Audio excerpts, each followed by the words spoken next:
Yo, what up fam? Welcome back to another episode of Q Reviews. Now in my last video, I went over the importance to me over physical media and why I think going all digital might be a mistake. But today I'm here to play devil's advocate a little bit. I'm gonna collect physical media, right? I'm gonna go get it online when my favorite movies comes out, but it's more like a niche thing. The public consumer audience chose streaming. That it just is what it is. You know, people are not going to go to the store and go pick up physical discs. I mean, they've been dying for years now. I was trying to hold on hope, but I think that's over. But today I'm talking about the Apple Vision Pro. If you don't know what the Apple Vision Pro is, about a couple months ago, Apple had a presentation about a VR headset that you put over your head, and it's mixed and virtual reality at the same time. Basically, this thing is the real Player One, son. It has a M1 and R1 chip. Just know that shit is very possible. What mixed reality is, you can have your environment around like you see here now, but like, yeah, you can just pull up Instagram, Facebook, huge movie screens and things like that. And you don't have any controllers for your hands. You know, you put these things on, it, you know what I'm saying, does some calculations to your eyeballs, to your motherfucking eyeballs, and you can just be able to look at apps and just be like this. Think Minority Report, but for real. You know what I'm saying? Now, what I'm getting into today, it's gonna be expensive when it comes out. It's gonna be $3,500 for a single device. I know y'all like, damn, that runs deep, you know, but now that if I think about it, my TV I got, my OLED TV cost me $2,000. My PlayStation cost me around $500 to $600. My actual receiver and my speakers, that's another $500. So I'm up to not including my recliner seats. So right now I'm past $6,500, you know what I'm saying? But this thing here, let me explain what it does.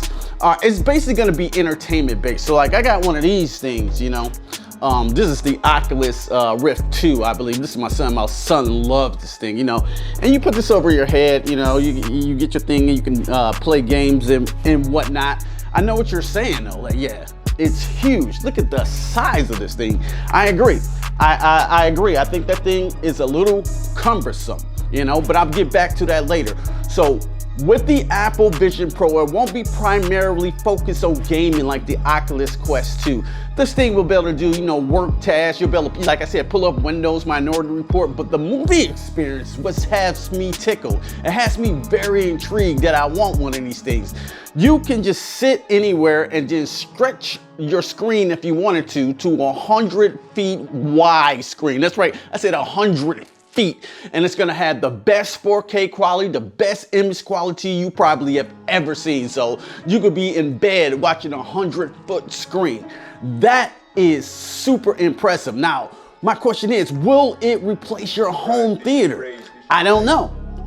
It could be. Like, why would you pay, you know, $2,500 for an OLED TV when you pay $3,500 and then just have this whole great movie experience too? And then it has audio, and the audio goes directly into your ears like that. I know what you're saying right now, like, well, that doesn't compare to my home theater setup with the bass and everything like that. But I think this is only the first generation, and I think Apple already has it implemented that this is just an easy fix. You can just Bluetooth, you know what I'm saying, audio, so you can hear audio and see the visual quality if you wanted to, you know what I'm saying? But you can walk anywhere in the house and watch 100-foot screen. And not only that, say you wanted to watch a movie in Alaska, you know what I'm saying, with the snow out there, you know what I'm saying? You can turn the thing to full VR, have this 100-wide-foot screen, perfect, you know what I'm saying, digital fidelity. Apple also mentioned they're gonna do sporting events. So I can see ESPN and Sports Arena get on there. You can go courtside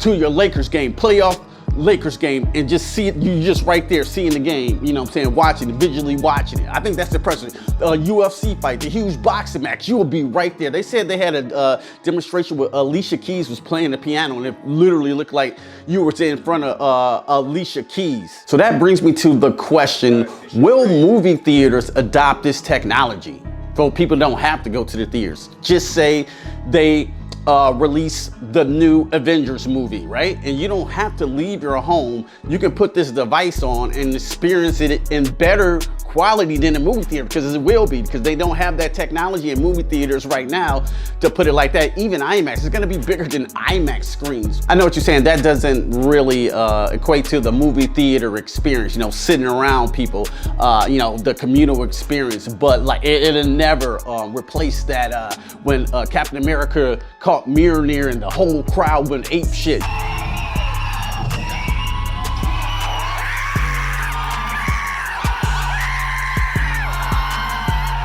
Y'all all remember, y'all were there, you know what I'm saying? It won't be like Avatar, seeing it for the first time, Top Gun, things like that. But what if it was, though, a movie theater? What's for stopping them for you sitting down in a movie theater, you look around and all these people who purchased this movie at this time will be in the theater with you. They'll be virtual, but they'll be in the theater. When you get that asshole that's walking across you, or you know what I'm saying, the motherfucker who talking to the screen, you'll just be able just to mute them, like mute.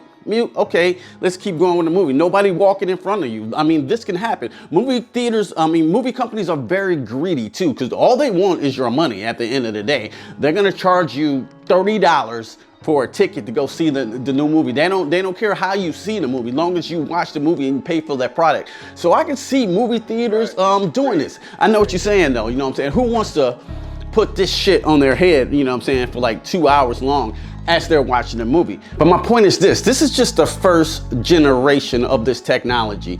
You know, as years pass, maybe 5, 10, 15 years later, the technology is gonna shrink and shrink. It's gonna get smaller and smaller. They're gonna figure out the ways to put that processor in these type of headsets until the point it's just gonna be glasses. I don't know who old enough out there who remember this. This is called a telephone. People used to communicate with this. They will pick this up and then they will hit this and dial the number. They communicate with people. That was, these were around in the 80s, you know what I'm saying? I was around in the 80s, so I remember that. But nowadays, you know, we have a whole computer system. We can watch funny cat videos, look up anything in the world in the palm of our hand with this device in our pocket. So that just shows you how fast technology works. And I can see in the future these things getting smaller and smaller until it's just gonna be the norm. You know what I'm saying? Everybody's, when you walk in your house, like Back to the Future, remember Back to the Future predicted, they all had those headsets on and everybody was in their own world. Even today, my family's in their own world on their phones. And I have the TV on and you know, they're just, you know what I'm saying, they're on their phones. They're on their phones all the time, constantly.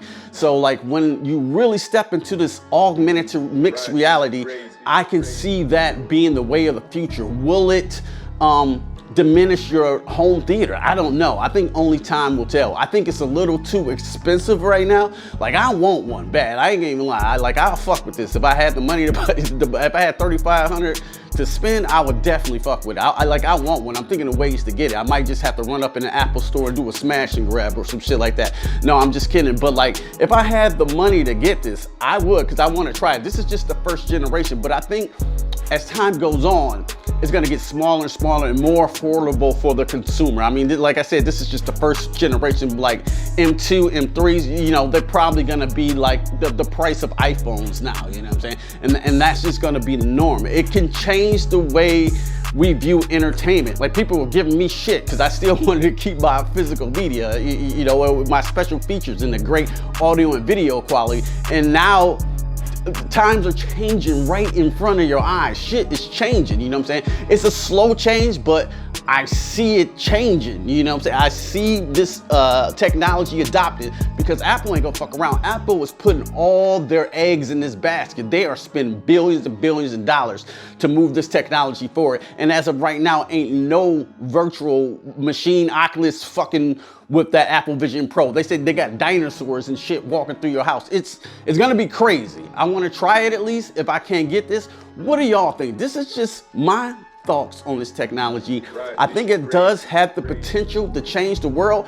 And I know people are gonna get mad like they did on my physical media video. Like, I'm always gonna go to the theater, you know. I think the theater is always gonna be there, bro.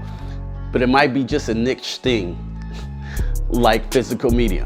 Let me know what you guys thought of this topic in the comments below. And if you like this video, consider subscribing to the Q Review family. And don't just stare at it, eat it. Peace.